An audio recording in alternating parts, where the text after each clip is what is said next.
Hey everyone, what's going on? Thought I'd take a minute to record an intro for an interview that I recorded last December with Peter Ruysch. I met Peter on Twitter. He has a very cool handle, laser waffle at masterpj55. And he is a self-described laser artist, which caught my attention right away, but it was his post that really got me intrigued. He was buying old coherent lasers and repairing them.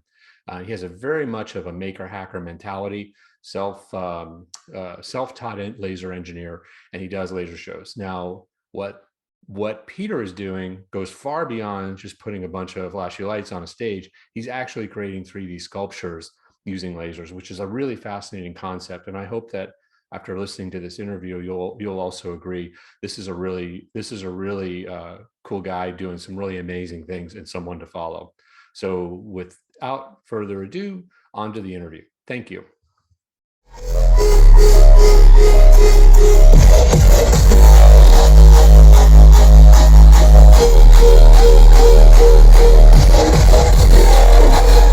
Hello and welcome to Coherent Short.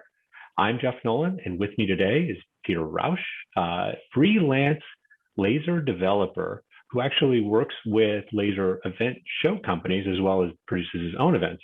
Peter's based in the Netherlands and does a lot of work out of LA. We're really excited to have Peter here today. Welcome, Peter.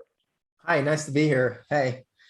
Tell me a little bit. Let me start with, I have some prepared questions, but I'm really curious is, why? Like, how did you get started in this? And you're more than just a laser developer. You're really drawing pictures and creating animation with light.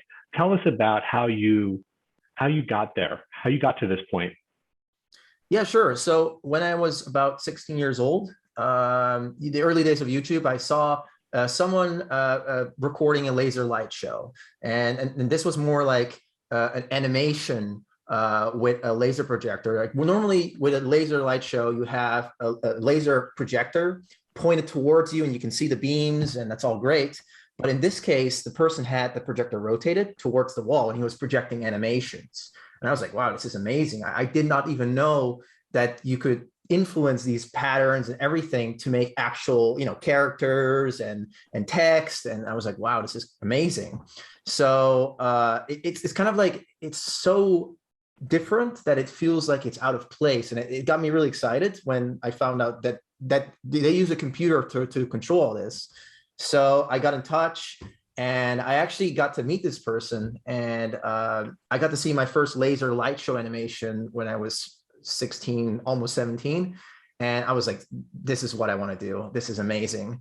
So I started figuring out ways to create content for these projectors. And I found my own methods to do it. And some companies got really interested when they saw me sharing that content, and they approached me and gave me offers to work with their program. And as time went, I just got better and better, started giving feedback, started to grow the software as I grew with it. And yeah, I mean, it's just something that's so hard to explain. It's a very stylistic thing.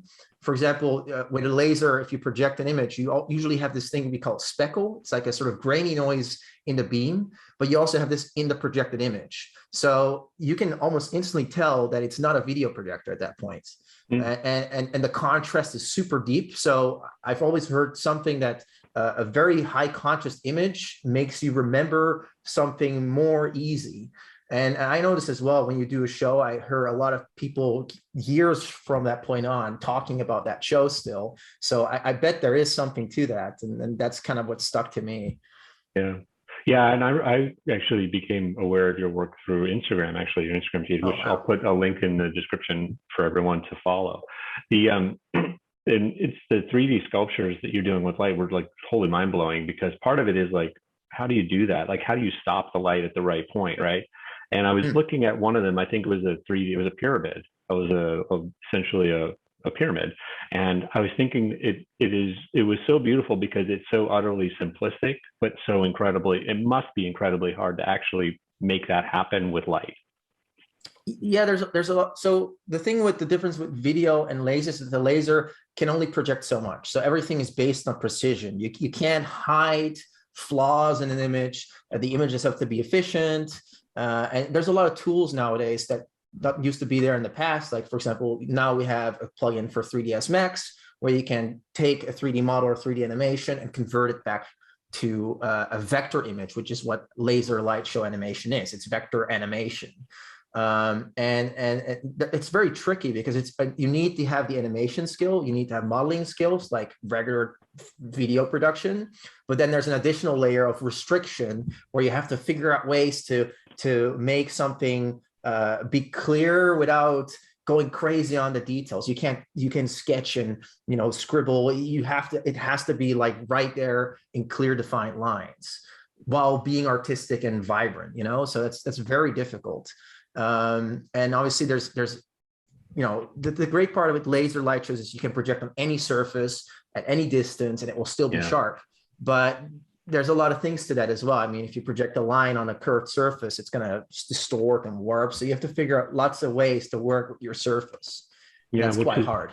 Which is actually a question I have for you, because I know you do the modeling in software. What are the challenges of moving from a software environment to an actual live environment where the reality of the physical world is intruding on your design intention? Well, I mean, sometimes there's always a communication. There can be a communication issue. There's something could be blocking a laser. There may be a safety risk you weren't aware of before you came to that location. There might be issues with equipment or issues with placing that equipment. There's a lot of things that you might have to change that last moment without trying to ruin what you originally planned.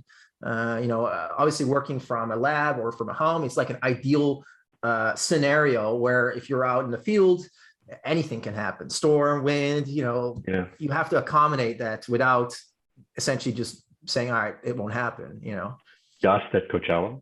No. For example, Coachella has dust storms, sandstorms.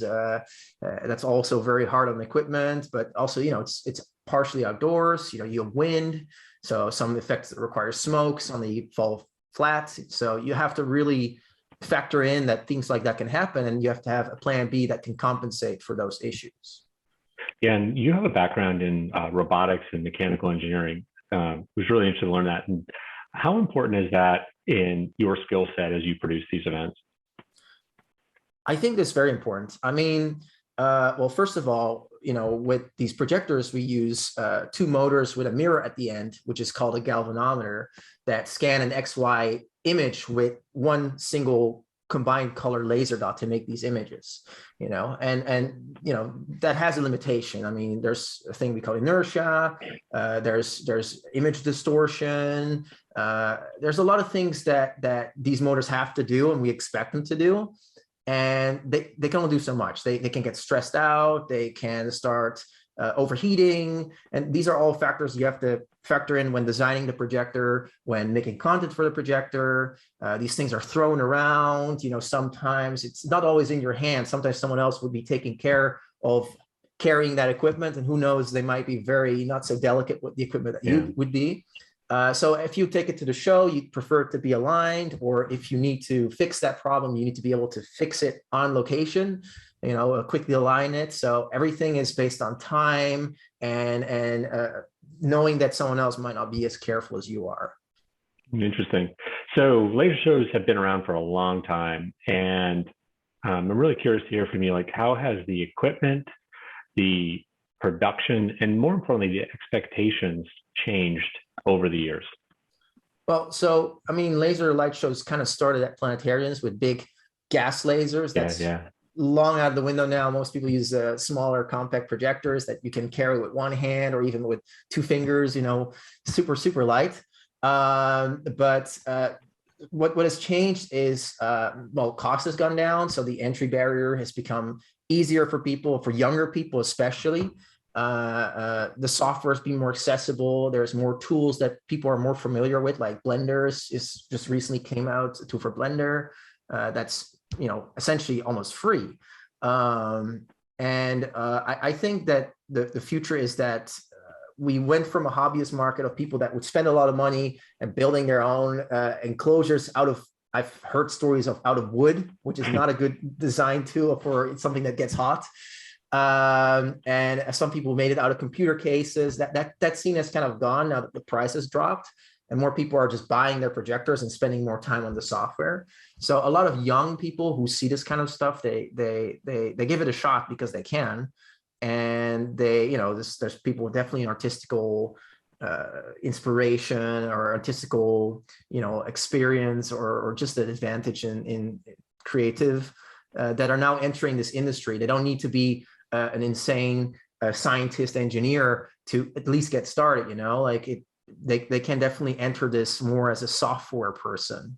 And I think that the change in this industry is going to be, it's going to be more people experimenting with interactivity, with actual animation. So we're talking, for example, something that I'm planning to do is like a character animation show, like an actual feature short with a laser projector, with background layering and characters on top, using all kinds of different tools that are now available that back in the day used to be impossible to even think about. And I think the future is, the expectations are growing. For one, there's two sides. There's one side that just wants more scale, like more projectors, more stuff, and just keep scaling it up. And then there's the other side that is not so much about scale, but more about the quality, where the quality of the laser has to be really good. It really has to have a far throw projection, and that the programming is the major cost. Like you spend a month programming an insanely complex animation for a shike or something. Yeah. And those expectations have started to rise that normally wouldn't just not be possible. So as you mentioned, the community of artists and professionals working with lasers and optics continues to grow. Yes. From your view, what are the critical skills that people are bringing to performances that will take this to that next level? Maybe what are the new skills people are bringing?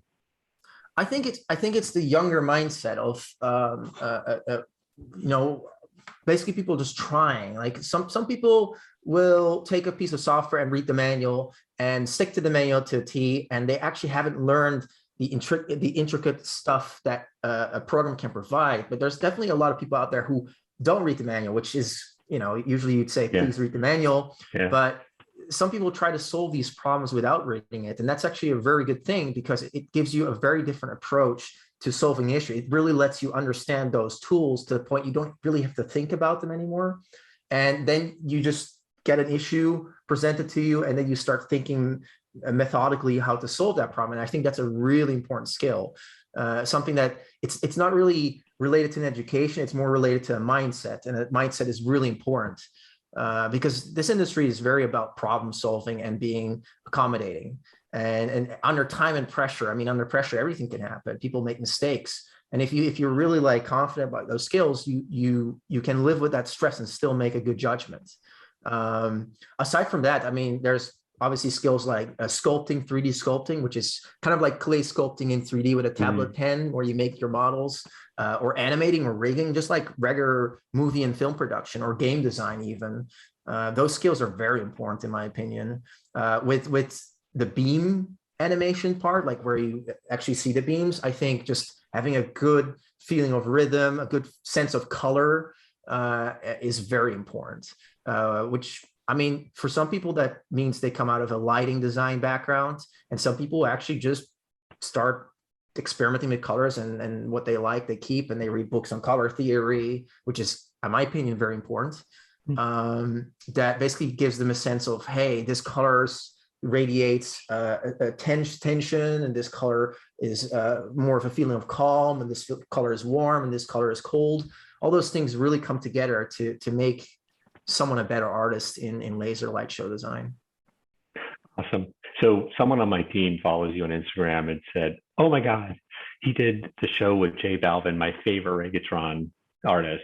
So she wanted to know, one, have you met him? But I'm actually curious on the events that you do, especially like the large festival events like Coachella. How interactive are the performers with you in designing the event that you're developing and producing? Okay, so I did help with that event, an event for J Balvin for a thing called, I think it was called Pandora Live in New York. However, I wasn't actually there. I was on another job, but I was helping when the show was being produced at a warehouse, and I was giving my feedback. I was adding some sections in there. So I definitely had a contribution towards that. But that was actually a colleague of mine and collaborator, Adam LeBay, who did a lot of work on that. And yeah, so I haven't met him, but I did help with that. I did do a project at Coachella with an artist called Sophie, where I definitely had a lot of creative control. It was part doing things live, part predetermined. But the interaction with an artist varies. Sometimes it's a matter of you speak to a manager, the manager tells you what to do, and then the manager says yes or no, or I don't like that or not. Personally, that's not a thing I prefer. But there's definitely plenty of projects out there where I interact directly with the artist, where I have, I sit down with the artist, you essentially really get to know the person. And because honestly, if someone composes that music, it's their vision, it's their mindset, they know their music the best. I mean, they made it. So talking to them about what they want is probably the best thing, because you can make them excited by giving them some ideas. And obviously they don't know the format as well, because it's still a growing format, but surprisingly, it's still a very big unknown. Like a lot of people, it's still kind of a wild west and people are experimenting. So you kind of have to convince them at some point, things that you think will look good. Yeah. You have to really convince them, because that makes it fun, because you add your vision to their vision, but you also try to make their vision a reality. And I think there's something magical about that scenario, because you're not just executing like make this and make that. You essentially give it your own touch without breaking their own mindset. And I think that's really cool. Thank you. Peter Ruysch, thank you for joining us today. It's been such a pleasure talking with you. And in the description, for everyone watching, in the description, please follow Peter on Instagram, Twitter, and in all of the other channels that you'll find the links for. And once again, Peter, it's really been awesome. I've learned a lot in a very short period of time, and we're really excited to see what you're doing next. Thanks.